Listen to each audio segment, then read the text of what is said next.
Okay, so in this class we will see. Last class, someone asked a question that if you have a spectral projection, if X is a random variable, a self-adjoint operator in an algebra A, and Y is spectral projection also contained there.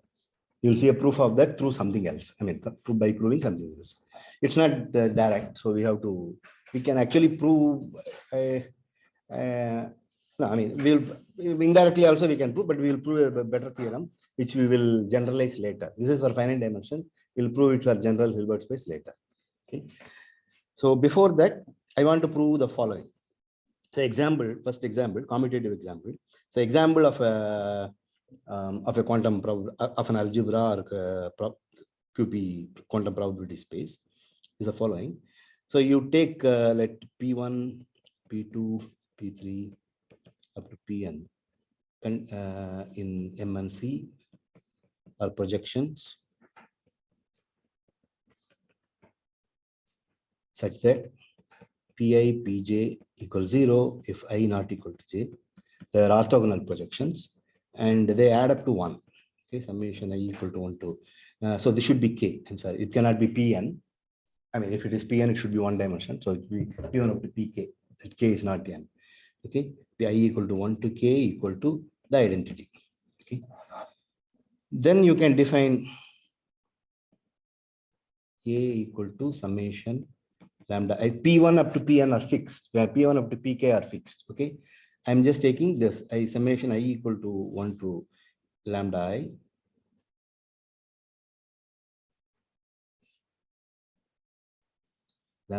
pi, where these are varying. Okay, lambda I are complex numbers. So this is just like a k tuple, lambda 1 up to lambda k, except that you have projections. So it's the same thing. This is one way of writing it. I want to say that every commutative, we already seen that if you have a classical probability space, which is given by some n vectors with n numbers adding up to 1 and all that, then we can write it this way. But we have written it as a diagonal matrix. But here it can be diagonal with respect to any orthonormal basis, and P1, P2 can be any projections. Okay. Then I want to say the following, that I want to prove later after the example that any commutative quantum probability space will look like this. That means any commutative quantum probability space is actually a classical probability space. That's what I want to say. Okay, it is just it should be non-commutative for it to be purely, for not to be a classical probability space. Okay? So quantum phenomenon is purely non-commutative. So that's what we want to say. Okay, so now this is clearly an algebra, and if you want some vector, if you want some state on this, any state, it is clear that any state is not uniquely given by this, but any state is given by Si in Cn such that phi of A equal to inner product Xi Az. You can easily prove it, and I don't have to, maybe I will just hint, it's clear, no? See, this is just lambda 1 up to lambda n. This A is actually isomorphic as a vector space to Ck, right? As a vector space, it is just Ck. It is just a vector space Ck. And A star, the dual of that, or linear functional, is again Ck, right? It is given by n vectors. So suppose if you have a phi is given by some mu1 up to mu k, okay, such that phi of A equal to summation lambda I mu I bar, right? That is how it will be. But then phi of Pi should be positive. Pi's are positive, projections are positive. Pi equal to P square equal to P star P, whatever. Okay, projections are positive. So a state has to take positive elements to positive elements. Because of that, phi of Pi has to be 0. This will imply mu I has to be 0, greater than 0. Right? So now you can take your Xi to be Xi1 up to Xk, which is equal to, if you want, square root of mu1 up to square root of mu k. Okay. So that should have norm 1. Yeah, it should have norm 1. It is given by phi of A is given by with norm Xi equal to 1. Okay. And the norm Xi is to equal to 1. It's clear because phi of 1. Phi, I have written the different phi here. P of 1 is 1. Okay. So it's clear. I mean, I should give it as leave it as What have you written there? Phi of pi. phi of PA is greater than or equal to 0. PA is those projections there. Oh, okay. We have we have initially we started with P1 up to PK. So we defined this. So any state has to be given like this. Okay, it's clear. Okay, this is easy. We have already seen, and so any state. I mean, it is like any probability. It's like a classical probability space. Any probability measure is given by P1 up to Pn. Those P1 up to Pn is something embedded here in this Xi1 up to Xn. Okay. Okay. So the theorem I want to prove is the following.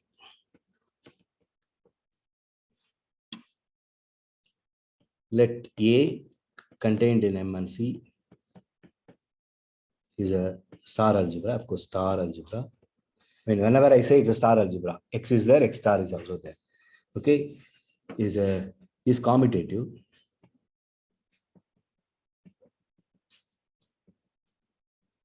Then there exists an isomorphism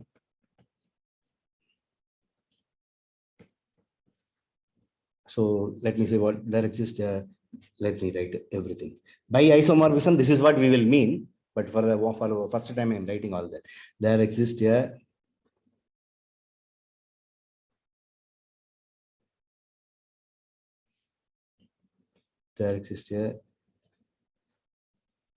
unital star isomorphism. First, unital means you know what is unital. I am writing it again. There exists a unital star isomorphism. Let's say pi from A to C of omega. And wait for me to complete. I mean, I have to say that there exists a omega. Okay, let me come back. So maybe I will push it up so that. Okay.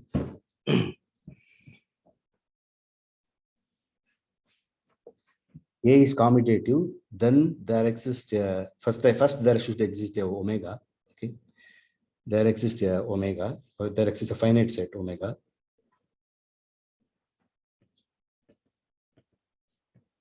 Finite set omega, okay, and a unital star isomorphism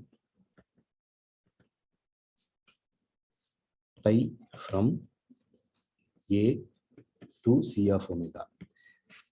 See, if you have two sets, you can identify them if there is a bijection between them. If you have two groups, you can identify them if you have isomorphism between them. That is, you have a homomorphism, which is also bijection. Okay, if you, so like that, I mean, like that, if you have a ring, if you have a isomorphism, homomorphism, which preserves addition and multiplication and all that. So, I mean, if it has to be a homomorphism as well as it should be bijective. Okay, and it will actually happen that any such homomorphism will be actually continuous. We will see it later. So I am not talking about continuity here. But here anyway, it's all finite set, so continuity is always there. But in general, if you have an isomorphism between what are called sister algebras, these kind of algebras, okay, then any algebraic isomorphism will be actually continuous. So I'm not talking about continuity here, but here anyway, it's finite set. You don't need to worry about that. So you have an isomorphism pi from A to omega. C of omega. So sorry, F of omega. C means continuous, no? So this is a F.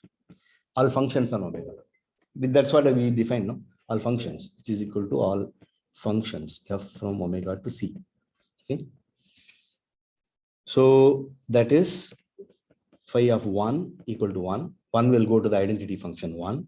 And phi of star homomorphism means phi of x star equal to phi of x star. Here, phi of x star is bar. Okay, phi of x is a function now. So you can just take the bar, and phi of xy is phi of x times phi of y. It's a multiplicative homomorphism and it's linear. I already said what is linear. Okay, it's A is an algebra, so it's a linear, it's algebraic homomorphism, and it preserves identity and it preserves the star. That is what is called star. So it's essentially same thing. Okay, when you can't differentiate any of the property, then any two objects are same in mathematics. Okay, you have to produce a property which distinguishes them. Otherwise, they can be treated as same thing. So there is an isomorphism. So between, so this A looks like continuous, I mean, not continuous functions on omega. Okay. I mean, these are all, see, the actual theorem is, I mean, this is what is called a famous Gelfand theorem. The actual theorem is there is something called C-star algebra, and any commutative C-star algebra will look like continuous functions on some compact set. Okay, that is the actual theorem. So this is for a finite set, which is very easy to prove. Okay, for that you need a lot of machinery. This is what is called, actually what is called Gelfand theorem. Gelfand, actually Neymark theorem. Gelfand-Neymark theorem. This is what is called. But that statement is for a general algebra in any bounded operators in a Hilbert space. So this is just a finite dimensional version. So here I am just taking a commutative C-star algebra of M and C, and then it is then there is a finite set such that this commutative C-star algebra is isomorphic to the function. So this is very easy to prove. Okay, proof. So I think I have written everything. Proof. So we have to find the omega, then we have to write the isomorphism directly, and then we have to prove it. First, it's an it's a commutative star algebra, and it's finite dimensional. So there will exist a basis. If you have any, there exists a basis which is self-adjoint if you want, and they can be diagonalized. Any self-adjoint matrix can be diagonalized. And if you have two commutative self-adjoint matrix, that can be diagonalized simultaneously, right? You know that. For example, if you have A1, A2, both are self-adjoint. Okay.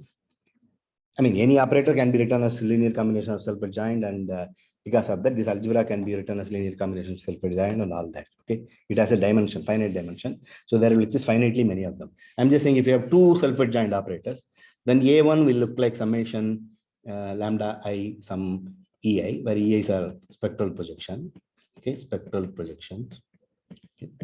Now A2 commutes with A, self-adjoint and commutes. Okay. Now A2 commutes with A1. What does it mean? A1, see, A first, I mean, A2, A1 looks like this basically, which is equal to lambda 1, lambda 2 up to lambda k, right? It will look like that. But this is not one single entry. I mean, it's lambda 1, lambda 1, lambda 1 for some, depending upon the dimension of E1, it will just repeat, right? The eigenvalues may repeat. Similarly, lambda 2 may repeat. So I'm just writing, maybe I'll write it like this. Lambda 1 up to lambda 1, lambda 2 up to lambda 2. It will go on like this. This is how A1 will look like. So now A2 commutes with that. Commutes with that means what? A2 can be an operator in this projection. It has to be diagonal like this. So A2, A1 equal to A1, A2. You just write the relation and then write the matrix. You will get that A2 will look like this. A2 will look like some, so I need different letter. Maybe some A2 1, A2 2 up to like this, AK2, where A2 1 is an operator. I mean, it's on P, sorry, it's E, no? A2I is EICN, okay? It is just an operator. You understand what I'm saying? Shall I write it in the board? You have A will look like this. This is a block where lambda 1 is. Sorry, lambda 1, lambda 1. This is the eigenspace of A1 where it acts as lambda 1. A1 is look like A1 is summation lambda I. Okay. That means on EI, this projections are something like this. I mean, you are writing the matrix with respect to these orthonormal bases to start with. See, the matrix may not be with respect to this usually, but then you write it with respect to an orthonormal basis using this here, which are contained in it. So with respect to some orthonormal bases or up to a unitary if you want, you can write this as like this, lambda 1 up to lambda 1 and lambda 2 like this, and something like this, and lambda k up to lambda. So these are all spectral projections for this A1. Now A2 commutes with this means it can be an operator on this. It can be an operator on this. It can be an operator on this. Now these are all again self-adjoint. So this can be diagonalized here. Some using this, some orthonormal basis. So this can be diagonalized like this. But then the original operator A1 is already diagonalized with respect to that, right? So there will be a joint orthonormal basis with respect to which this can be diagonalized. Okay, so this is a spectral. This is just an extension of spectral theorem. Spectral theorem for a self-adjoint matrix says that matrix can be diagonalized with respect to some orthonormal basis. If another matrix commutes with that, then there is a common orthonormal basis with respect to which both of them can be diagonalized, right? So that is what I'm saying. Okay, this you can extend it to n matrix, but then if you take a linearly independent set for the algebra A, then all the elements in A can be diagonalized with respect to single orthonormal basis. Okay. So let me not write all these things in the proof, which I have just explained. I will just write the following statement.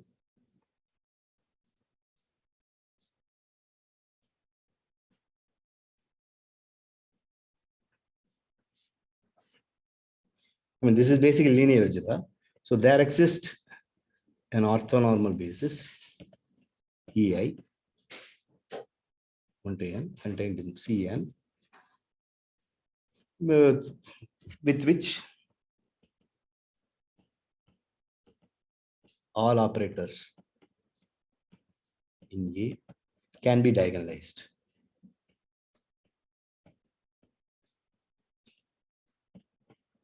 Okay.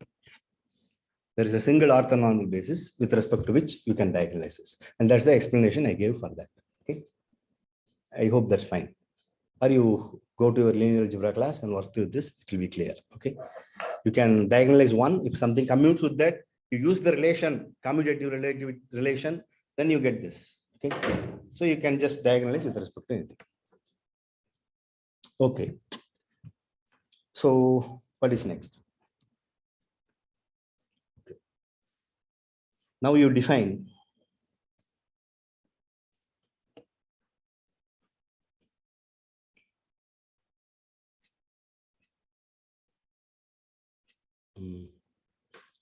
Wi of A to be EI, AEI. Okay. Wi is a function from A to C, of course. Wi, this is A and this is script E, the algebra A.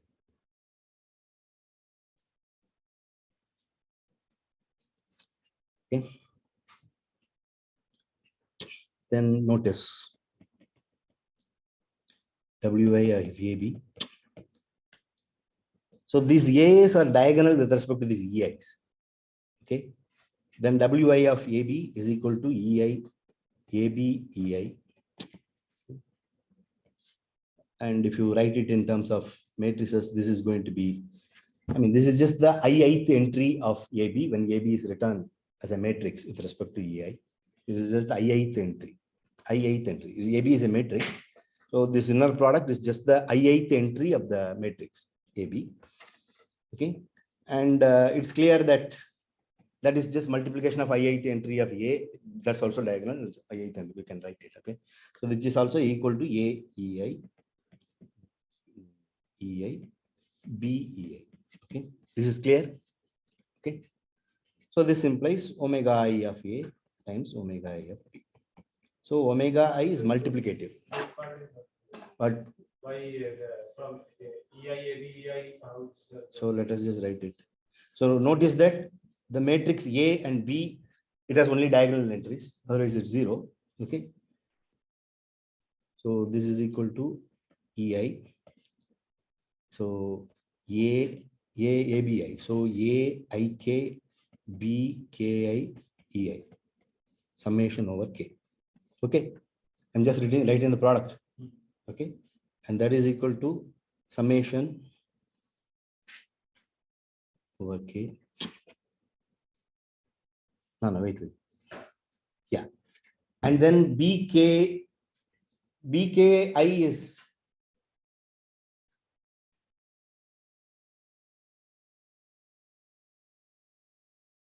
no, this is not right. I have to write it.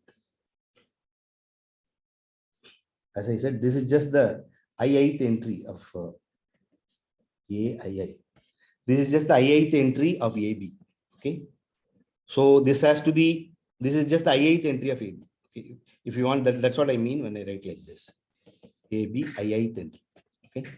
As a matrix. Matrix return with respect to this orthonormal basis. Okay. Then that is equal to summation aik bki. Summation over k. And that is equal to, I mean, aik is 0 when k not equal to I. So this is just equal to ai bai. I mean, there is no confusion. This is just ai bai. Because A and B are diagonal with respect to this. In this base. In this basis. Okay, we can. So this just means ei equal to aei times ei times bei, which is like omega I of A, omega I of B. Okay. These are all okay. Now I want to define. Now let omega equal to a subset. I have omega 1 up to omega n, right? I have omega I have defined I between I greater than or equal to n and less than or equal to 1.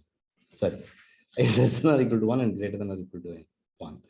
1 less than or equal to I less than or equal to n. Okay. I have omega 1 up to omega n, which are functions, okay, which are some number, which are some elements, okay, which are some objects. Okay. Now I take omega, I take a subset of that, omega I1 up to omega ik. Be contained in this omega 1 up to omega n. The reason I'm taking it, it may be, see, two states, two omega I, omega I and omega j may lead to same function. Okay. So that, such that this is a maximal subset with different elements. These are all functions, right?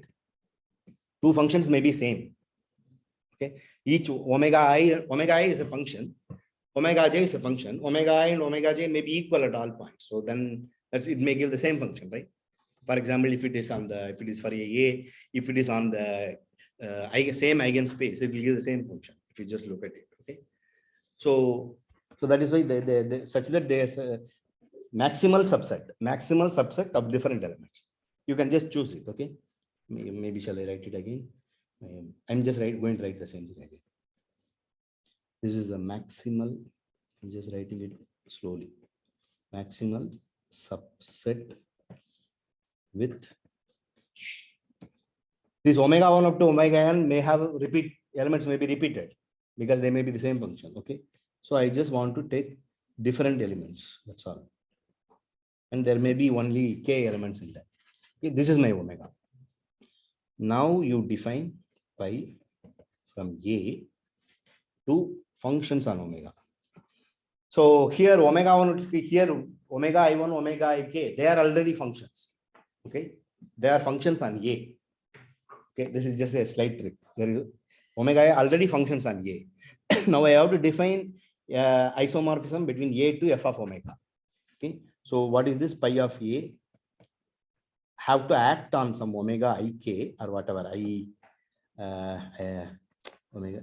Let me say, I mean, omega I j is used, k is used, omega kl, okay, omega il equal to omega il of A. That's all. It's evaluation function. You can see if you have a function space, you fix a point and you can define the function on the function space by evaluating on a single point. It's like evaluating on this A. This is the evaluation function. Okay. It's just evaluating at that. Then pi of 1 is of course 1. It's clear. Pi of 1 is identity. I mean, because omega, all those are orthonormal basis. Pi of 1 equal to pi of 1 acting on any omega il equal to omega il acting on 1. This is equal to EIL, which is equal to 1. Okay. If you want, which is 1. And similarly, pi of A star at omega il equal to omega il on A star. that is equal to EIL, A star EIL, right? Which is equal to A EIL, which is equal to EIL, AEIL bar, right? So this is equal to omega IL of A bar, right? Is that the property of the inner product? And that is equal to pi of A at omega IL bar. Okay. So this implies pi of A star, which is a function on omega, is equal to pi of A bar. By bar, we means the function, you evaluate the function at each point and put a bar. If you have a F by F, Is that E or which one? These are all E. Sorry, I'm sorry, very sorry. And I'm unfortunately, otherwise then I have to very, very slowly write it. These are all E. There is no row anywhere Okay, here. yeah, Only we have E. Okay. There is no row anywhere. We have only E. E is an orthonormal basis. We have an orthonormal basis through which we defined omega, a function omega. Through this function omega, we defined this pi map. Okay. Then the pi map satisfies these are, I mean, I should leave it as an assignment or something, but once I'm doing this, okay. So these are all you should check. I mean, the assignment is to check. Okay. So these things are clear. So, and phi of AB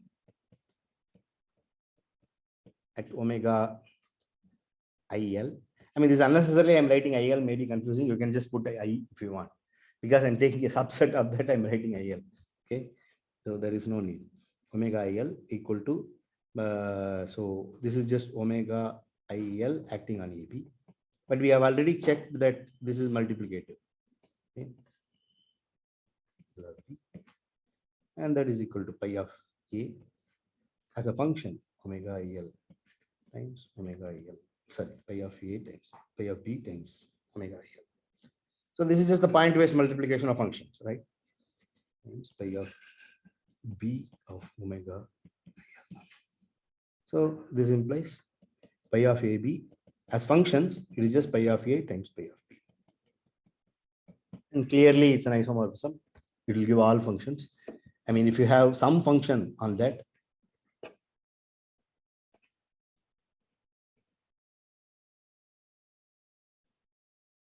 so what is that? This is just, if you have some function, conversely, I mean, if I mean, clearly it is 1, 1 on 2, because we have taken it to be different elements, pi is 1, 1, because pi of A equal to pi of B, pi is 1, 1, we want to say. This implies A of, this just means pi of A acting on any of omega IL equal to pi of B acting on omega IL, right? This is what pi of A equal to pi of B means as functions. They are equal means they should be equal at all points, right?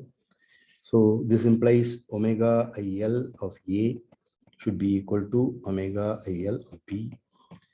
This is equal to EIL A EIL equal to EIL B EIL. Okay. So what does it mean? if they agree on other? Yeah, this means this is for all omega IL. Okay, that's what this is for all omega IL. That means they should be same. I mean, that's what, because I mean, we have chosen omega IL to be, they give the different function, right? Right.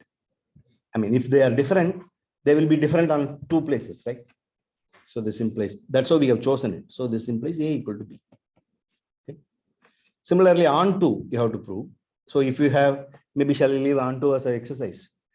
Display. If you have a lambda 1 up to lambda n, some function, lambda, so lambda 1 up to lambda k, okay, then you have to get you have to get what? You have to get a satisfying that, right? You have to get a such that this. You have to take that similar matrix, lambda 1 up to lambda n, that's all, okay? So similarly, if some lambda 1 up to lambda k is a function Okay, any function is going to look like this. Okay, lambda k. Then choose f to be, choose a to be lambda 1 up to lambda k. Okay, this is diagonal with respect to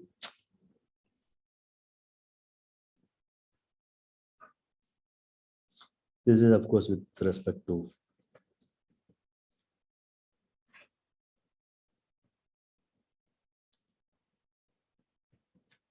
this matrix EA. You take a diagonal matrix. I mean, you take the matrix with respect to EA and take the diagonal matrix, define it like this. Then pi of A will be equal to that function lambda 1 up to lambda k.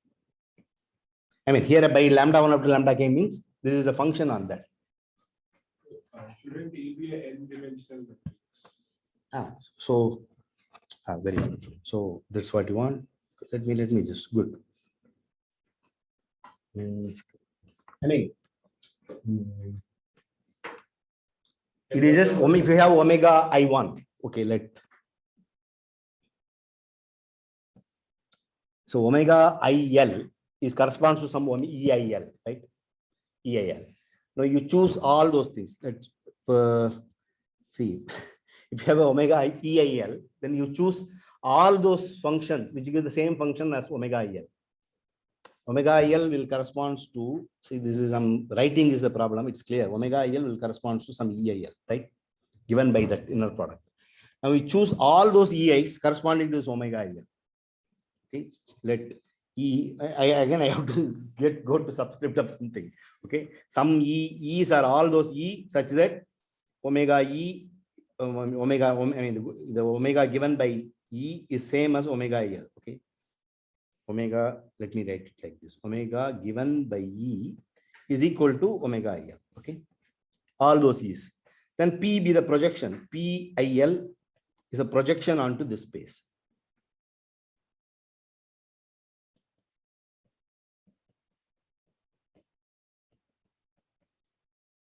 Onto this span of this set. Call it SIL or something. Span of SIL. Okay. Now it's clear. Good question. Now A is equal to summation lambda I pi. Lambda IL pi. Okay. Now this pi of A will be given by this lambda, whatever. Lambda, this should be I1 up to IK or something. Okay. I1 up to lambda IK. So this is on to. So this algebra will look like that. So this also shows that this also shows A is equal to summation lambda IL PIL. L equal to 1 to K. Okay. This also shows, it looks like what I have written earlier. Okay. That's what it shows. Anyway, this is a trivial example. I'm spending a lot of time on this. Okay. So this is clear. So any commutative algebra will look like this. Okay. I mean, it is just all these things are clear. You just have to write it some more. That's all with notation and it will be clear. Okay. How we show like vector spaces isomorphic to the double of what? Like V is isomorphic to V star star. The same. And if you take the evaluation function is there. Yeah, sort of, but it's slightly little more stronger because it's an algebra. Yeah, but it's not related to this. I don't see how it is related to that because you are using a commutativity to get this. No, the evaluation functions are coming. You take the dual, then you evaluate it and you do something for finite. Of course, that is true for only for finite dimension. So that, I mean, V star star is equal to V is only for finite dimension. In general, it's not true. So, well, the evaluation comes in both the places. Other than that, these are some two different cases. This is about commutativity or something. There is no commutativity involved there. And this is when it is commutative, it looks like this. Okay. Those are what, see, in general, those are, if you have a, those omegas I have written, omega, they are what are called multiplicative linear functionals on that, for a general A. Okay. And you take, that will form a compact set. Then you take the continuous functions on the compact set. That will be isomorphic to this. This is the actual theorem. This is just a finite dimensional version of that theorem. If you take any commutative C star algebra, so you have defined an operator now on B of H. Okay, you take any star algebra which is closed in that operator norm is called a C star algebra. That's all. Okay. Then any C star algebra, commutative C star algebra is isomorphic to continuous functions on a compact set. How do you get that compact set? You consider this kind of omega IL. These are all what are called multiplicative linear functions. Here they are readily given by this EIL. But in general, you take the multiplicative linear function defined on that.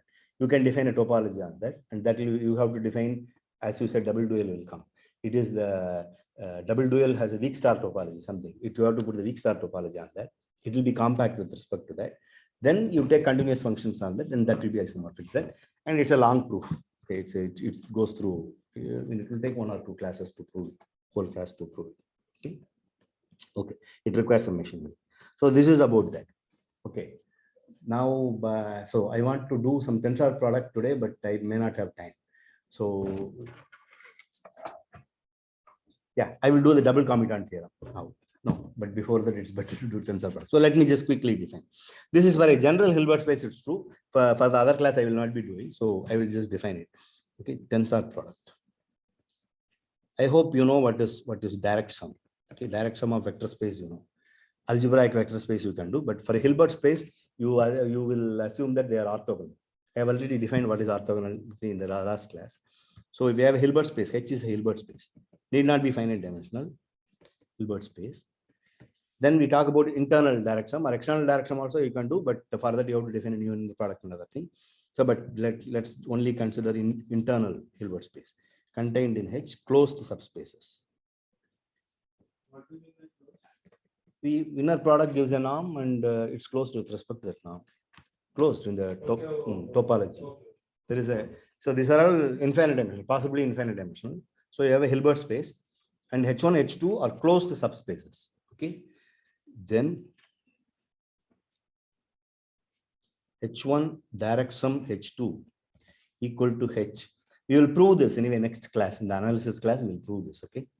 If X is orthogonal to Y, if X is in H1 and Y is in H2. That's all. And H1, H2 should generate the whole thing. We can say it in many ways, that thing. If you can take the whole orthogonal complement, it's equal to that, or I mean, vector space generated by H1, H2 is R H1 direct sum. See, there is something called algebraic direct sum. No, you can write anything as a sum of two things, which is also true here, but it's something more. Those two things should be orthogonal. That's what here it says. Okay? H1 and H2 generate. Or you can write it this span closure of H1 and H2 is equal to H. This is actually equal, and we will prove it in the next class. This is actually, I mean, the next analysis class. It's actually equivalent to orthogonal complement of H1 direct sum, orthogonal complement of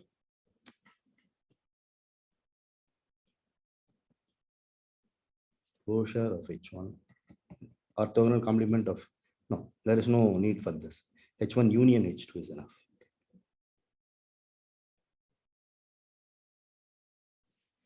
Oh, I haven't defined orthogonal complement, no, the class. So, I mean, all elements which are orthogonal together, that's what orthogonal complement, okay, which is just H1, H2 equal to 0. This is equal to all those Z such that EZX1 equals 0, EZX2 equals 0 for all X1 in H1, X2 in H2. That's all. Okay. This is orthogonal to all elements in H1, all elements in H2. That's all. Can you say the theorem again? What is the theorem? I mean, did you state a theorem? No, I didn't say any theorem. This is the only statement I said I will prove it in the next class. Okay. I'm saying that we say to H1 and H2, we think H is a direct sum of orthogonal direct sum. Usually there is an algebraic direct sum of vector spaces. Here I'm saying that it's an orthogonal direct sum. If H is which we write it like this, okay, then we say H1, we write it like this if any element here is orthogonal to any element here. And both of them should generate H, which you take span and take, I mean, in Hilbert space, whenever say they generate, you have to take the span of them. In the vector space, you have to take the span of them. Set means you take union. Vector space means you have to take the span of the union. And then here you have to close it. Okay, because it's Hilbert space, you have to close it. So the closure of H1 and H2 together should give H, which is equivalent to saying if you take the orthogonal complement of this. So I forgot to put orthogonal complement. This is orthogonal complement, the symbol for orthogonal complement. Okay, that means any elements orthogonal to both H1 and H2 should be just 0. Okay, which is also same thing. We will prove this in the, I mean, this is equivalent to this, we will prove in the next class. That's what I'm saying. We will discuss this also. Okay, so if for the time being you assume this orthogonal direction. In finite dimension, it's all clear, I think. Okay, I'm just going to use for finite dimension only. But tensor product, I want to define it for generally I want to define. Because in the other class, I may not do that. Okay. Okay. Cool. Okay. So now this is direction. Okay. Tensor product. You want to define what is called tensor product.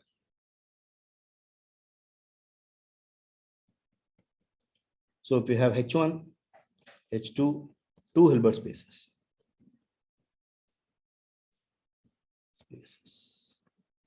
Then you define H1, just put it like this.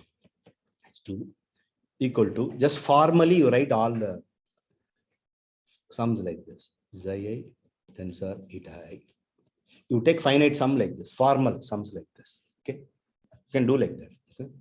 With Xi I in H1 and eta I in H2. We just take like this, which will be a vector space, right? I'm just taking formally like this. Okay. Then define. So if you have two elements like this, two formal, which I am writing it like this. Chi1, okay, maybe I will write it like eta j. So for chi1 equal to summation I equal to 1 to n. I mean, it's okay. For then you define this summation xi 1 tensor eta 1. I mean, it's enough to, because they are sum, you can extend it by some linearity, right? Xi 2 tensor eta 2.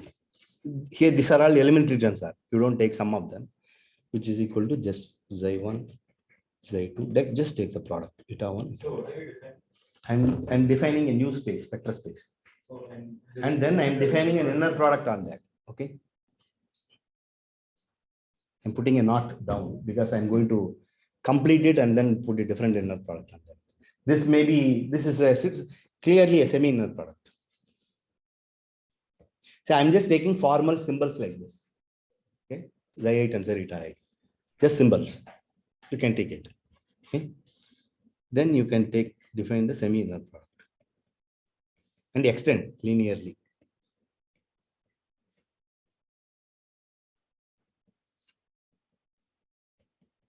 Is okay. Extend linearly to H1 dot H2. This gives a semi-inner product. I mean, it's clear. If 0 is there, it is 0. If it is linear in the first variable, anti-linear in the second variable, all that things are clear. See, here you have something. I have to say, see, the point is if you multiply this vector, if you have a scalar here, you can take the scalar here. Both are same. But that will follow when I do the following. Take n to be all those chi in this H1 tensor, so not tensor, the round product, the circle dot H2 such that chi equals 0. Okay. So then it will follow. If you have something multiplied by a scalar here or multiplied by a scalar here, you take the difference between them. If you take the inner product, it will be 0. It will follow that they are equal. You take all those elements. For example, you can take 0 tensor xi. Okay, 0 tensor xi should be 0. See, it is like direction is like taking summation of two vector space. You take the sum of two vector space. Here it's like multiplying two vector space. and get a bigger vector space. You just multiply two vector space to get a bigger vector space. Okay.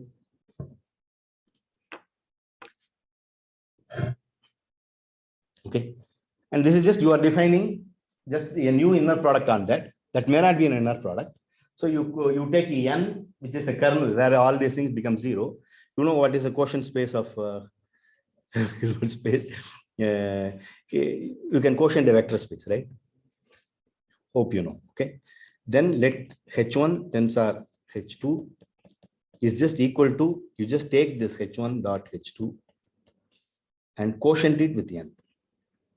Okay.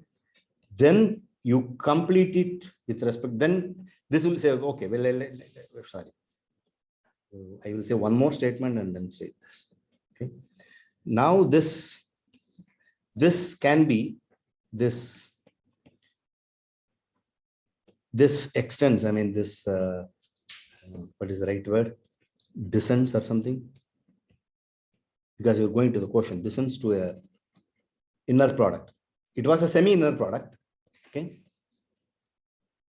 But then when you restrict, descends to an inner product on h1, this h2, quotient this n. Where you can write it like this: chi plus n, chi1 plus n, chi2 plus n. Okay, that is equal to chi1, chi2, the original norm. Okay, right? This is how anything in the quotient space will look like: chi1 plus n, chi2 plus n, the quotient vector space.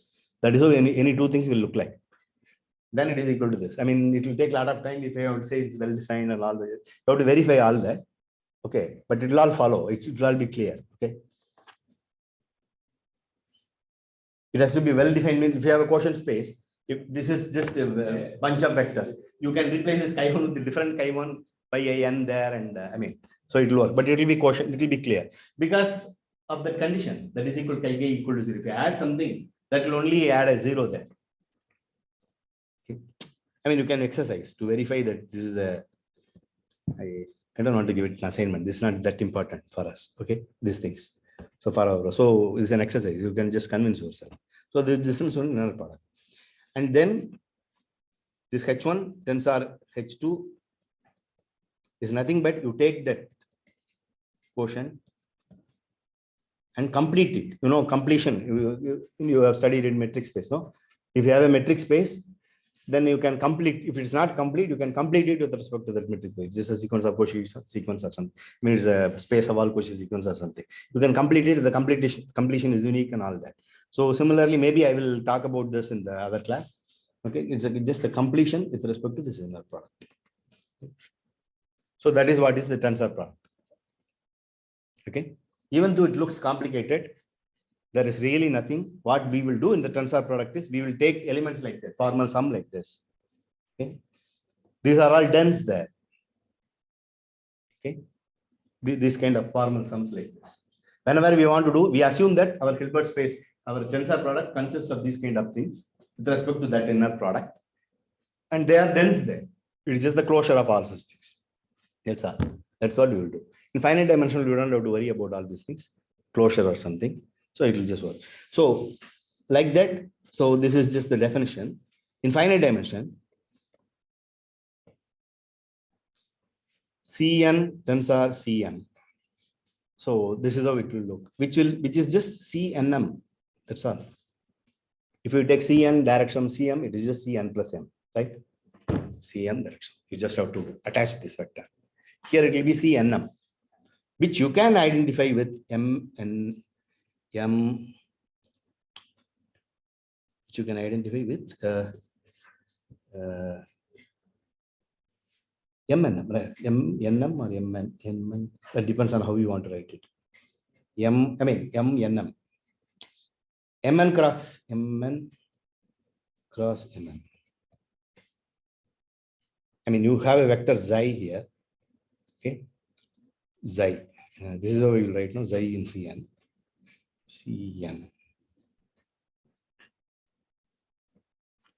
And eta in Cm. These are all not needed for what we do. In fact, tensor product itself is not needed. Since we want to have a better understanding, I'm just saying all these things. Whatever I'm going to do next, we actually don't need. We can work with direct sum and prove it. Okay. So just for They define it for like infinite dimension. Huh? You Defined it for infinite dimension. Yeah. We are working with finite dimension. So are the dense parts will be the finite sums of those. Finite sums, yeah, exactly. Tensor product is nothing but you take finite sum of these things, these kind of things, and that is dense. That's all. That's the tensor product. And you take the inner product is this. If you have a summation xi a eta I, and then there is a summation xi j eta j, then you have to take all sorts of sum, all sorts of inner product like this. Ij, some will be over ij. Okay, that's all. That is the. When defining H1 cross H2, did you, after taking closure, did you take completion? Yes. What do you mean by closure? Closure is the completion. Here they have taken the this is the completion. You put a bar with respect to this. By bar, I said no. This is maybe I'll write it. Completion. X. I mean, you can say Hilbert space completion.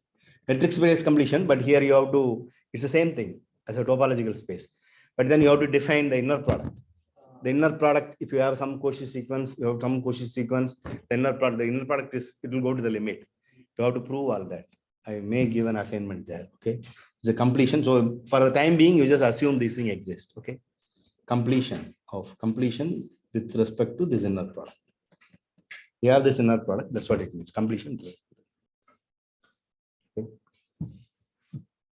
Now, if you take, I'm just saying that Cn tensor Cm will look like, no, this is not, this is Mn cross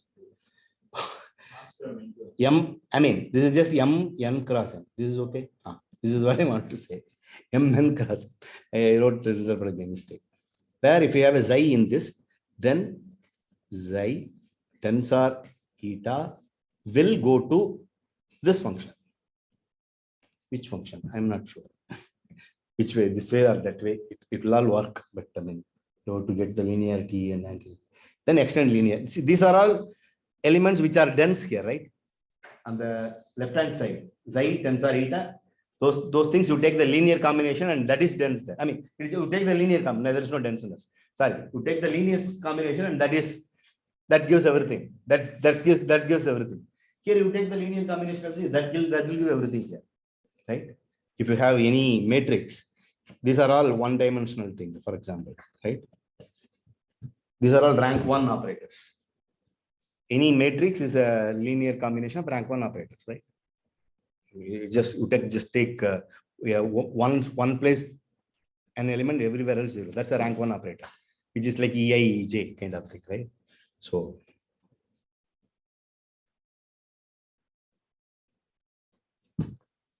okay. So this is for finite dimension. Okay. So, but you just remember this. Cn tensor Cm is C times C and M. That's all. Okay. You can identify this. Is that how we're defining the tensor product here? This is one way of defining, and the M and M will look like that. That is one. I mean, this is just a way of identifying them. This is not definition. Definition we have written somewhere, which will look like xi tensor n. All elements will look like linear combination of xi tensor eta. Okay. Then you identify that with respect to the summation xi I tensor eta I. That's what there. That will be summation xi eta. These operators. These are rank 1 operators, right? So we identify each element of that CN. Right. CN Correct. is, Correct. Okay. So, I mean, before Fox space, we have to do all these things rigorously. For all these things, we will do it again. Okay, don't worry. This is just for the time being. So now I want to say that if you have a I mean, this is again for Hilbert space. Okay, this is true for any Hilbert space. You have to verify a few things, but it's okay. A is in B of H1 and B is in B of H2. You have two operators.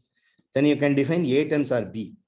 Okay, an operator. Okay, this is in B of H1 tensor H2. You can define an operator.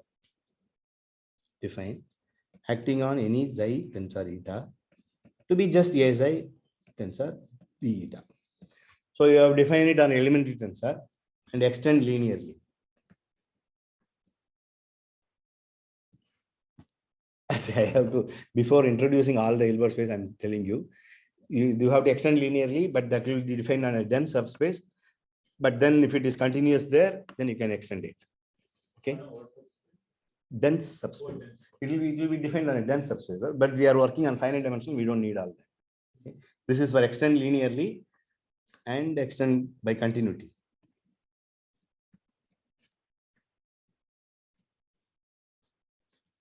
As I said, we will see it again.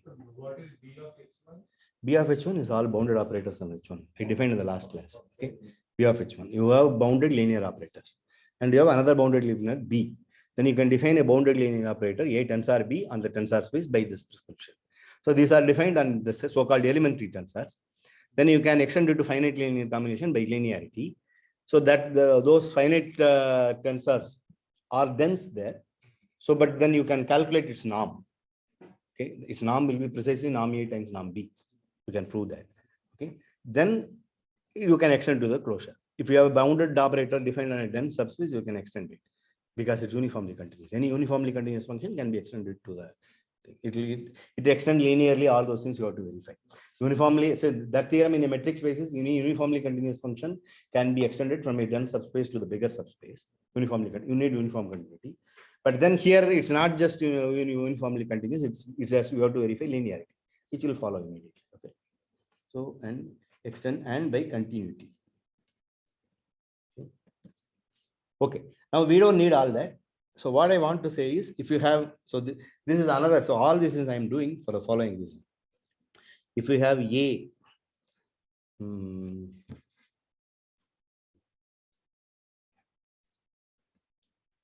4:30. Then I will not have time to prove the other theorem. Okay.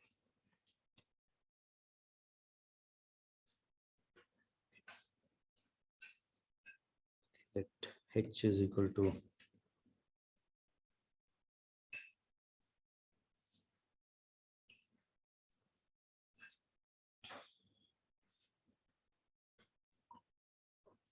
so we know that way we can always write it as MNM. This is not Mn cross Mn, MNM. Why it's not writing there?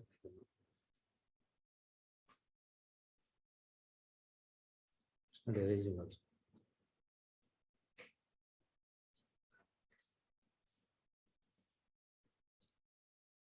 It's not writing. I don't know why. MNM C is actually equal to Mn. Is it M cross M? This is NM, MNM cross MNM. Achha. Okay, which is actually looks like MNC. It's not writing. This matrix, no, it was 100%, and 78% is there. Because I touched it too much, or I don't know. Which is Mn. This is just Mn, N cross M matrix, Mn, Nm cross Nm matrix. There I have written Nm. That's different. It's not. It has nothing to do with that. So I'm just saying MNC cross MC. Things give some problem or the other. So MNM cross MMC. This is right.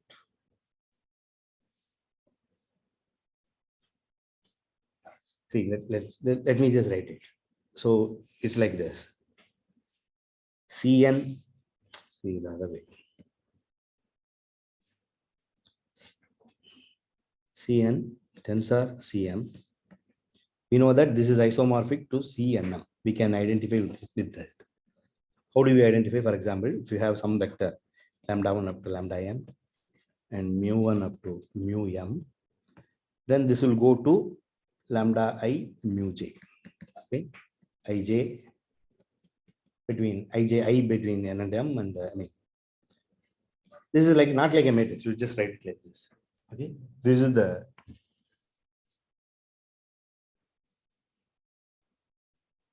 the map. So this will imply something like this: Mn C tensor mm. Something has gone well. MMC. Oh, okay. This has become no, this somehow it was loosened. So that's the reason. Now it will work. Now I understood what was the problem. Now it's okay. This came out. Okay. Now this will imply MNC tensor MMC. This is like something like A cross. See, what is this tensor is summation A. You can define A is an operator here, BA is an operator here. We can take summation A tensor BA. Those kind of operators. Okay. So these are all this kind of operators. This is same as NMC.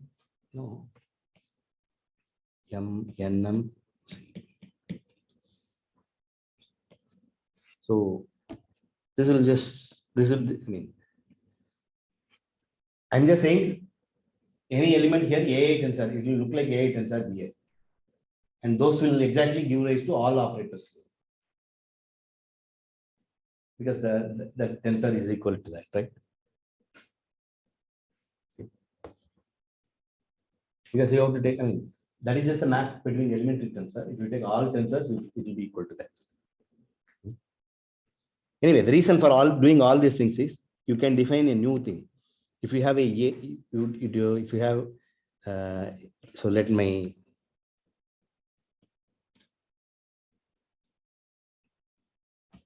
let A is equal to all those one tensor A, where A is an MMC.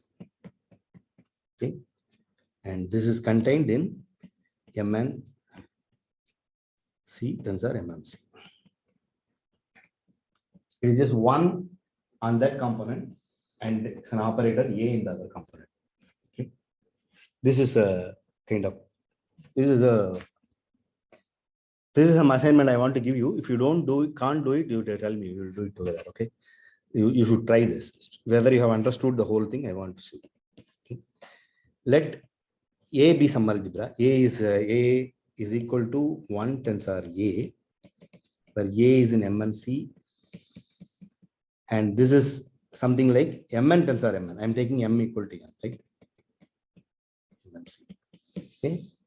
Then for any state phi from A to C, actually A looks like MNC only. Okay, there exists a vector in Cn cross Cn tensor Cn such that phi of A equal to chi A. See, this does not say it's a pure state.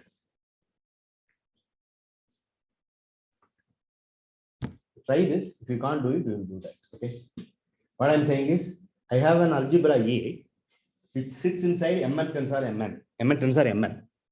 Okay, which is like matrix Mn square or something. This is like Mn square. Okay.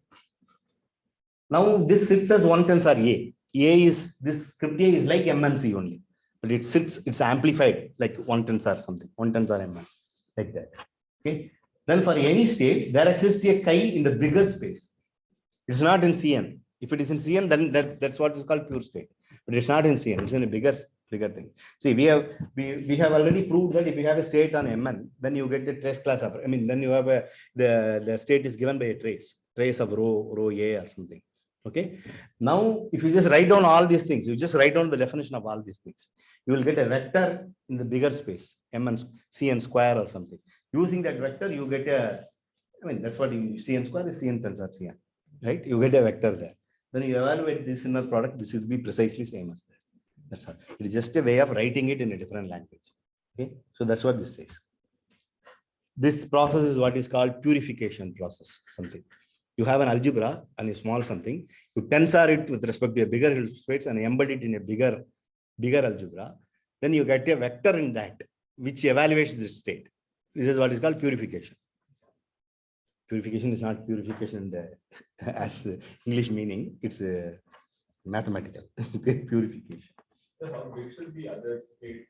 How big should the other space be? Like, should it always be like, if you have a, you can take any mm with m greater than n, that will work. Oh, m should be greater. M should be greater than n, greater than or equal to n. So that's so you can work with n. If you have a Hilbert space H, Yeah. Then you can do H tensor H kind of thing. See, in infinite dimension, there is nothing bigger. As far as it's separable, it's the same thing.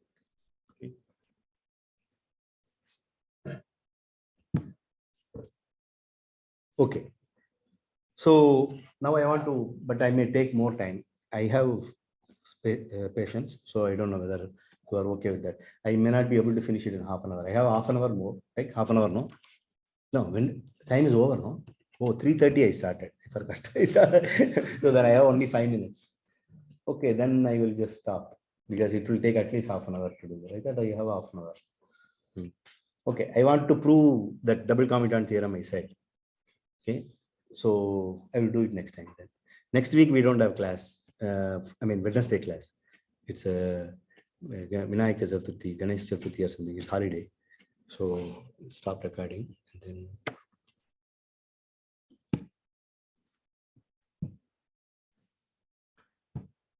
So we will meet week after that for this class.